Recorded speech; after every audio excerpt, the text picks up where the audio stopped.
Bonjour, je suis Jean-Yves Camp, praticien en psychothérapie centrée sur la personne. Vous allez écouter Présence au cœur du vivant, une série de 10 épisodes de 20 minutes qui parlent de l'approche centrée sur la personne de Carl Rogers, psychologue américain, pour approfondir votre écoute et partir dans l'exploration au cœur du vivant de la personne.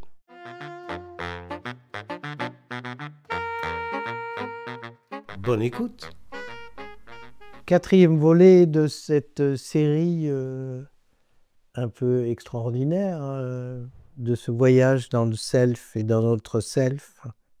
Je parlais dans les précédents volets de self vertigineux, mais finalement la question à se poser, c'est pourquoi c'est si vertigineux? Cette toile un peu vertigineuse qui se déroule à l'infini, elle est connectée sur quelque chose difficilement appréhendable pour un être humain, qui est le fait de mourir. À la fois, ça donne de la liberté, mais à la fois, ça donne le sentiment de vouloir se mettre en sécurité. Donc, ce self contient aussi un aspect insécurisant, qui est la présence en toile de fond de la mort qui nous habite. Et on peut se demander finalement à quoi se sert ce truc finalement qui est un paradoxe. À la fois on a cette toile de fond qui se déroule à l'infini, qui nous donne de la liberté, et à la fois une forme de limitation qui nous dit attention, ça ne va pas durer longtemps. En tout cas, ça va durer un certain temps. Donc dans la mort, il y a une idée de temps, de durée, et donc notre self reçoit une forme de pression du temps qui passe pour pouvoir se dérouler aussi.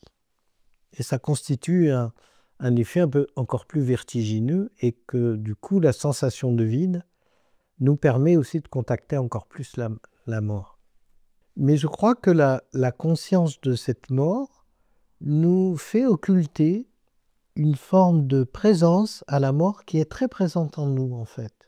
On sait que dans notre organisme, des cellules meurent et revivent, enfin, et renaissent. D'autres cellules naissent. Donc, il y a finalement dans notre corps, on peut constater le fait qu'il y a un processus de mort et de vie permanent.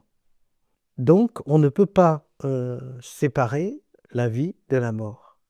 Mais la question dans notre self, mais avons-nous la conscience de cette alternance de vie et de mort? C'est-à-dire finalement, la seule chose sur quoi porte notre attention, c'est sur le fait que nous allons mourir un jour. Mais du coup, nous perdons l'attention à porter sur le fait que nous ressentons ce que moi je vais appeler très poétiquement les petites morts. Alors, j'aime beaucoup l'expression la petite mort, parce que la petite mort a beaucoup été utilisée pour l'orgasme, et quelque part après un orgasme, il y a une sensation de plein et de vide, comme si finalement tout lâchait, on l'a appelé la petite mort. Moi j'ai voulu le garder dans les petites morts parce que je pensais à ces cellules qui meurent tous les jours et qui revivent d'une autre forme. On voit bien qu'il y a bien de la mort et de la vie qui alternent sans qu'on s'en rende compte. Et en fait, quand je dis sans se rendre compte, c'est un peu faux parce qu'en fait on s'en rend compte, mais on ne sait pas que c'est ça. Ce qui nous permet en fait de voir que quelque chose meurt en nous, ce sont nos émotions.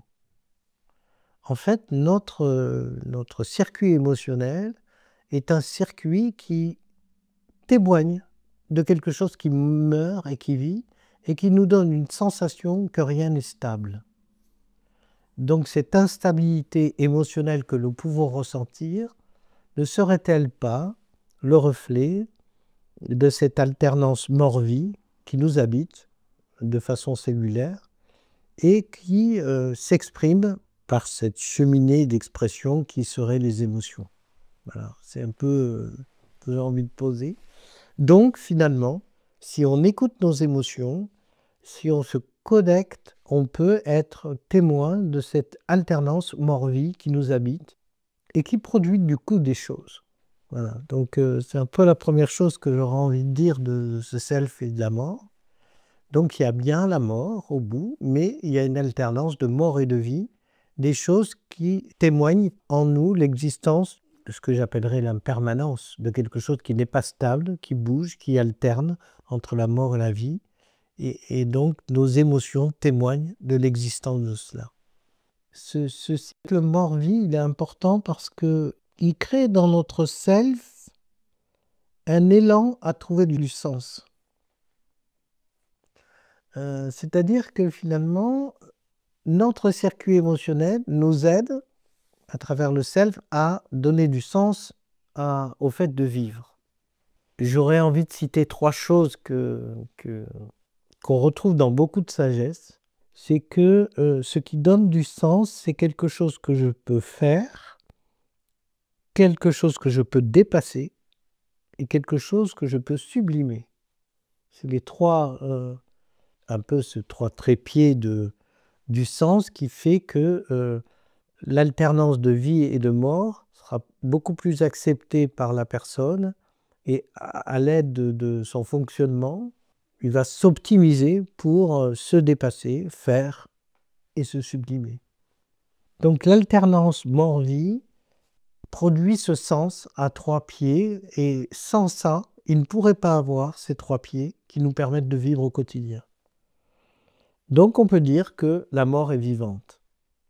La mort produit de la vie produit de la mort et que c'est finalement très mêlé. Voilà un peu pour commencer un peu ce volet sur mort et petite mort.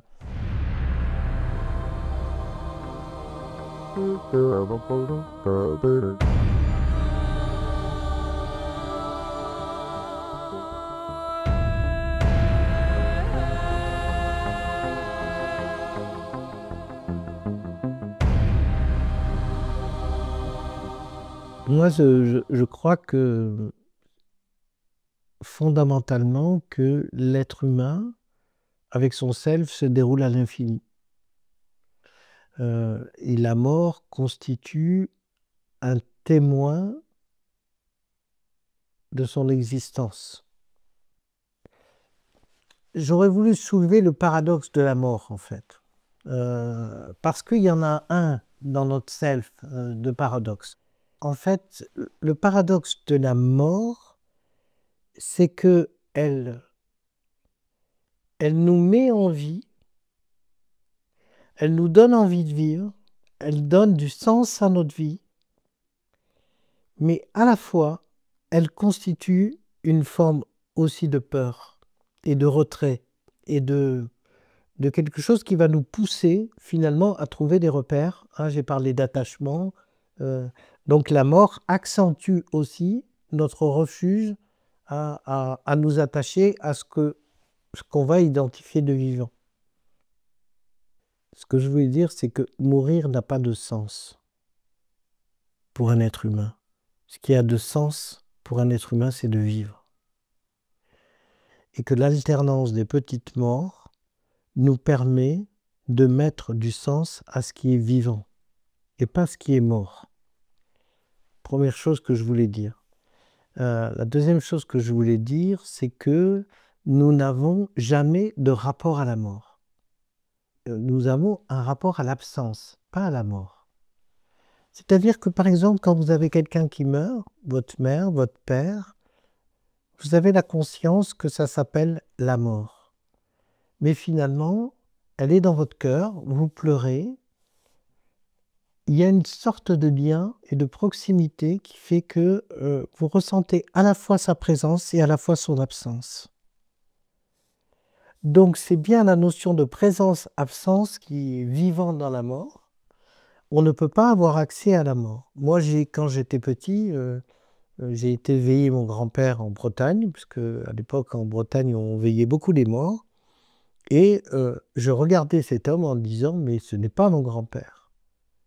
J'avais la sensation que mon grand-père n'était pas là et qu'il allait rentrer en disant que c'était, mais qu'est-ce que c'est cet homme qui est allongé et qui se prétend être moi?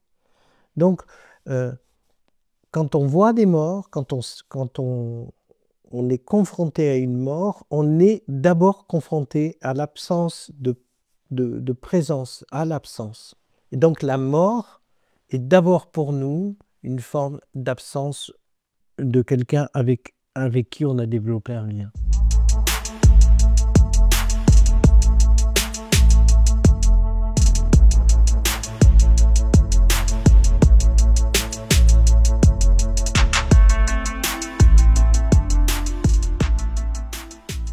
Donc, la mort n'existe pas en tant que telle, on l'imagine et elle apparaît concrètement par une forme d'absence et de non-présence qui est là. Et cette non-présence, on peut la retrouver dans nos petites morts au moment où quand nos émotions expriment des choses, ou à des moments où on peut se sentir absent de soi. Hein, on parlait d'état de présence au début, c'est que les petites morts nous amènent à une forme d'absence de soi qui renaît très vite, qui fait cette impermanence. Donc, je dirais que la mort, je la définirais comme un état d'absence totale. Finalement, la question qui se pose, c'est qu'est-ce qu'on fait de cette mort? Faut-il la gérer? Faut-il en faire quelque chose? Faut-il la nier? Faut-il l'accueillir? Je crois profondément qu'on ne peut rien contre ça. C'est-à-dire que le fait d'en avoir peur, le fait de ne pas arriver à le gérer, appartient à chacun et que c'est une manière de vivre face à la mort. Mais la question à se poser, c'est est-ce que c'est optimisant pour moi? C'est-à-dire, est-ce que ça me permet de vivre pleinement si par exemple j'ai peur de la mort? Si je suis prostré dans ma peur de la mort, si j'ai mis en place un hyper-contrôle pour éviter d'avoir la conscience de la mort, est-ce que ça me donne un confort? Et donc pour moi, la question qui se pose par rapport à la mort, c'est comment je peux explorer en moi, qu'est-ce que ça me fait de penser que je serai absent dans ce que ça me fait à moi, dans ce que ça me ferait à moi avec l'autre. Je pense qu'on ne peut pas faire l'économie d'explorer de ce que ça nous fait d'imaginer de ce que serait la mort pour. Donc pour moi, on ne peut pas empêcher d'avoir peur, on ne peut pas empêcher de ne pas avoir peur, on ne peut pas empêcher de gérer ou de ne pas gérer. Ce qu'on peut faire, c'est de pouvoir être présent à ce qui est à la manière dont on le vit chacun, sans le juger, sans chercher à, pour l'instant, le changer, mais juste à l'accueillir. Il y a des gens dans mon cabinet qui sont prostrés devant la mort et qui viennent ici parce que justement, ils n'arrivent pas, disent-ils, à vivre. Mais finalement, vivre prostré, c'est une façon de vivre aussi. En tout cas, ça ne change rien à la question de la mort. C'est que je sois prostré ou pas prostré, au bout du compte, je finirai par mourir. Et mon intérieur est confronté à ça. Donc il y a un espace d'évolution par rapport à la mort qui est, d'abord, je peux avoir peur de la mort, je peux me prostrer face à la mort. Et puis il y a un espace que moi j'appelle l'espace d'impuissance. C'est-à-dire que quand j'ai rejoint l'espace d'impuissance que je ne peux rien contre la mort, se vit une forme de tristesse profonde, qui peut être dépressif, hein, qui peut nous conduire loin, mais qui nous conduit dans un espace de transition qui est l'acceptation de la mort, avant l'acceptation de la mort. La mort induit dans notre self la nécessité d'un processus de conscience de la mort et surtout de son rapport à la mort. Moi, je me suis beaucoup intéressé aux bouddhistes parce que les bouddhistes ont beaucoup travaillé autour de la mort puisque Bouddha, lui, voulait s'attaquer à cette malédiction qui était la mort. Et finalement, qu'est-ce que mettent en valeur les bouddhistes dans cette mort? C'est que finalement, ce qu'on vit ne serait-ce pas une illusion? Finalement, ce qu'on a l'impression de vivre, est-ce que c'est réel ou pas? Et est-ce que certaines illusions renforceraient ou pas cette peur de la mort? Et je reviens sur ce que je disais dans mes volets précédents, où je disais que finalement, plus j'ai des planètes intérieures de mon self identitaire, mes planètes familiales, mes planètes consommatoires, plus je m'inscris dans ces planètes qui vont me cacher cet espace du vide et de ne plus être en contact avec les émotions qui me permettent de voir cette alternance vie-mort. À ce moment-là, se développe une peur de la mort, une forme d'insécurité que je vais chercher à pallier. Donc on revient à la question du self et face à la mort, face au risque de mon absence totale et de l'absence totale de l'autre, avec quoi suis-je dans mon self quand je suis avec ça? Est-ce que je suis avec ma peur de perdre ma femme? C'est déjà une planète, et je ne dis pas qu'elle n'est pas importante, mais n'empêche que cette peur-là me fait avoir peur de l'absence. Donc la mort, moi j'ai envie de la définir comme une absence. Parce que finalement, la mort, on ne le saura que quand on le sera vraiment. Je pense que la mort est plus un concept pour nous. Par contre, la réalité de l'absence, ça c'est... Moi j'ai juste un exemple à vous citer là-dessus. J'ai une mère bretonne, j'avais une mère bretonne. Quand je dois cuisiner mon phare breton, il me vient encore le réflexe de dire « il faut que j'appelle maman pour avoir la recette ». Donc, je sais profondément qu'elle est morte. Dans mon self, je le sais. Mais il n'empêche que quelque chose me pousse, me rend présent à elle quand je fais le phare breton. Et donc, est-elle morte? La question à se poser, c'est est-elle morte? Non, son lien est vivant, son lien est présent, mais elle est absente. Donc vivre avec la mort, c'est vivre avec l'absence de l'autre.